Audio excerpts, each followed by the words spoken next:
জনগণ ভোট দিতে পারেনি। জনগণের ক্ষমতা শেখ হাসিনা কেড়ে নিয়েছিলেন আইন শৃঙ্খলা বাহিনীকে দিয়ে। তিনি মনে করতেন যে এই জনগণই তার শত্রুপক্ষ। সুতরাং এখন পরিবর্তিত পরিস্থিতিতে ডক্টর মোহাম্মদ ইউনূসের সরকার, এই সরকারকে সমস্ত গণতান্ত্রিক রাজনৈতিক দল সমর্থন দিয়েছে। আমরা প্রত্যাশা করি এই সরকার জনগণের ক্ষমতা আগে জনগণকে ফিরিয়ে দিবে জাতীয় সংসদের নির্বাচনের মধ্যে। জাতীয় সংসদ নির্বাচনের মধ্যে রাজনৈতিক দল নির্বাচন করবে, এলাকায় এলাকায় সংসদ সদস্য প্রার্থী দিবে এবং যাদেরকে খুশি জনগণ তাদেরকে ভোট দিয়ে যে দল বেশি সিট পাবে, আসন পাবে, তারা সরকার গঠন করবে।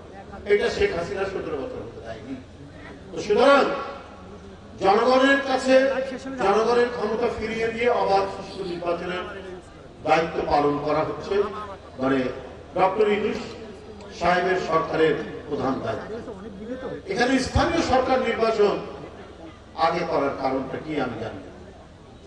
এই কথাগুলো আসছে, এই ধরনের একটা নাকি সিদ্ধান্ত হয়েছে।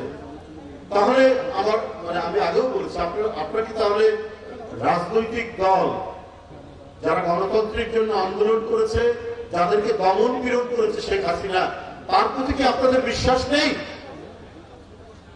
কারণ প্রথমে দায়িত্ব হচ্ছে যে সরকার গঠন করা, গণতান্ত্রিক সরকার গঠন করা। তার জন্য জাতীয় সংসদ নির্বাচন আগে দিতে হবে। তারাই পরবর্তী পর্যায়ে সকল নির্বাচন করবেন। এটা তো পরীক্ষাও করতে হবে যে রাজনৈতিক সরকারের অধীনে অবাধ সুষ্ঠু নির্বাচন হতে পারে। এটা দেখার জন্যও তো আগে সরকার গঠন করতে হবে, জাতীয় সংসদ নির্বাচন করতে হবে। আগে স্থানীয় সরকার নির্বাচন দিলে তার মানে কি তারা বিশ্বাস করছেন না যে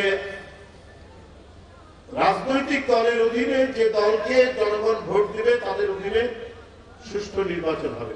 তাহলে তো অবিশ্বাস থেকেই গেল। যে অবিশ্বাস শেখ হাসিনা সৃষ্টি করেছিলেন, যে অবিশ্বাসের বিরুদ্ধে এত লড়াই, এত সংগ্রাম, শেখ হাসিনা এত গুম করেছে, এত খুন করেছে, এত ক্রস ফায়ার দিয়েছে, এত লক্ষ লক্ষ মামলা দিয়েছে, শুধুমাত্র একটা অবাধ সুষ্ঠু নির্বাচন, আমার ভোট আমি দেব, যাকে খুশি তাকে দেব, সেই যে পদ্ধতি, সেই যে জনগণের বিশ্বাস, সেই বিশ্বাসের জন্য তারা লড়াই করেছে। তাহলে কি অন্তর্বর্তীকালীন সরকার তাদেরকে বিশ্বাস করেন না? এই প্রশ্ন তো চলে আসে।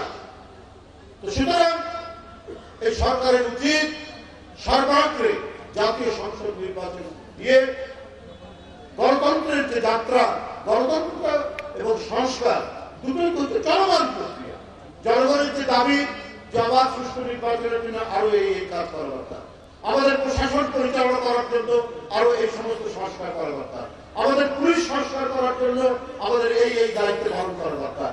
এটা তো জনগণের কাছ থেকেই বারবার এই দাবিগুলো আসবে, সেটা পার্লামেন্টে আলোচনা হবে, রাজনৈতিক দলগুলো সেটাকে তুলে ধরবেন, এইভাবে সংস্কার হতে থাকবে।